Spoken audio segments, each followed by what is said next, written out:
What's up, Slayers? Foreskin here.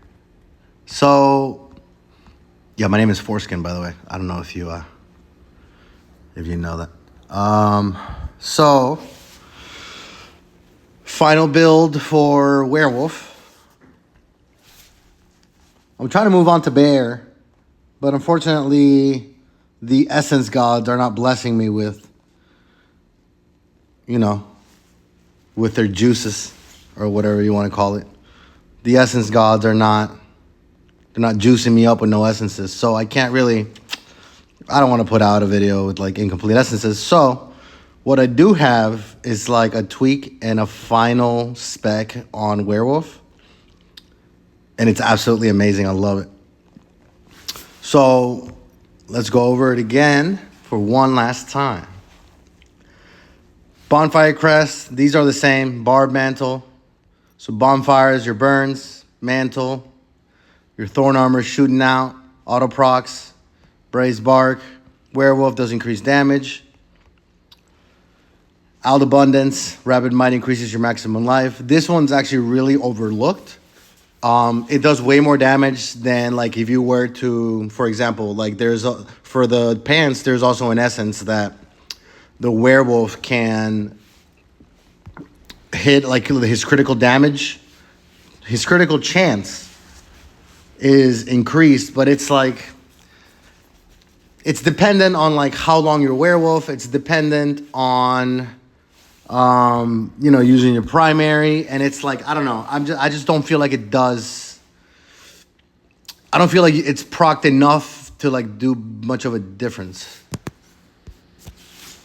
So it's kind of like, I don't know. I prefer this one. The one I'm talking about is the Rend and Tear. Consumes 5 primal power. That's just making your transformation last a lot less, so I don't go for that one.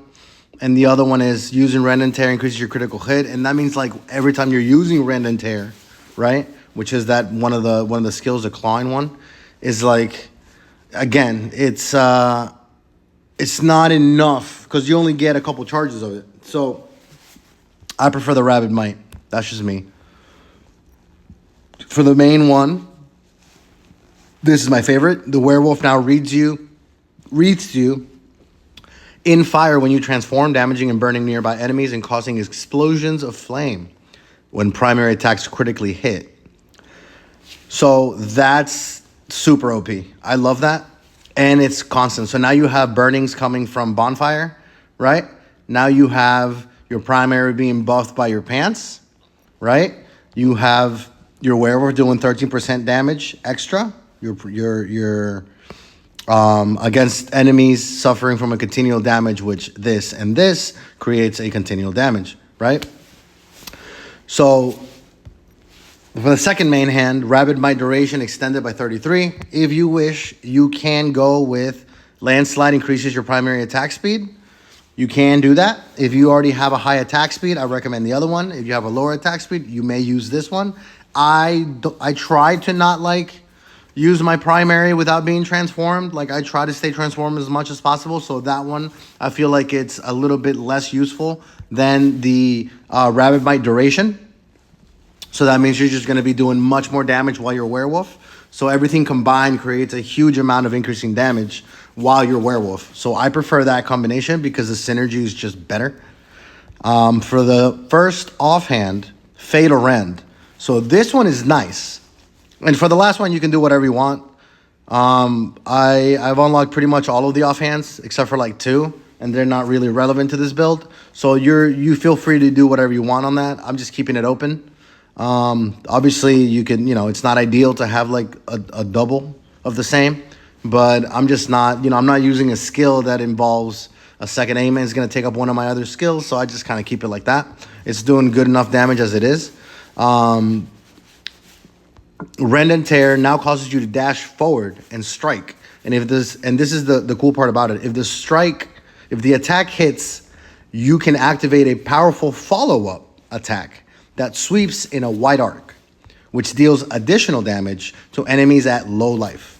So this is basically giving you 3 extra charges because Rend and Tear has 3 charges, right? You have 3 charges. So whenever you do this, you're consuming a charge. But when you successfully hit an enemy, it's going to light up and it's not going to consume the next hit you get on them. Now, if the enemies are in low life, they're gonna gain some extra. They're gonna get some extra damage done to them. But it helps you like group up the mobs. If you have like mobs kind of spread apart, it helps you like group up the mobs and kind of like centralize them and get them all together, which is very nice.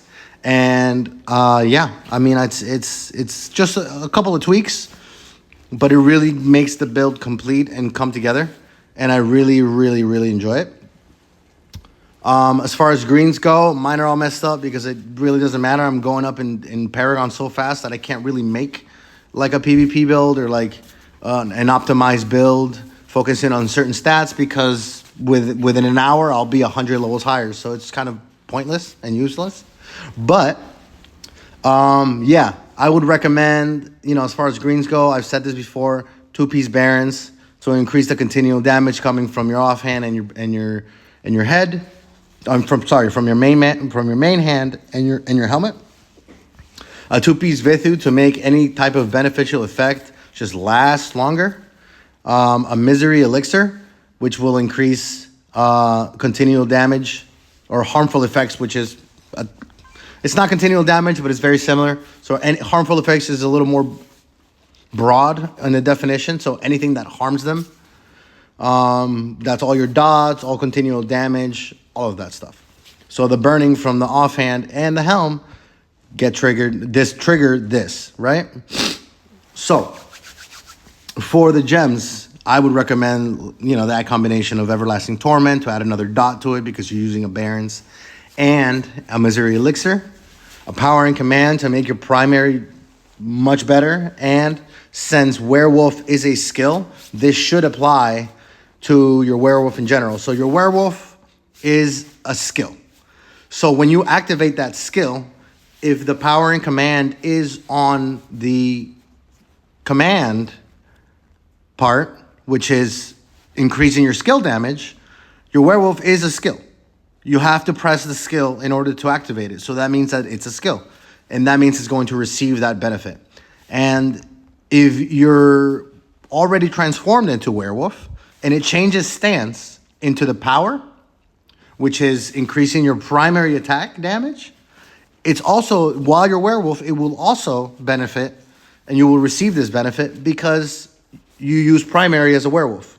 So it's increasing your primary and it's increasing your Werewolf in general for those 9 seconds in each stance, regardless of what stance it is. While you're Werewolf, you're benefiting from all of this.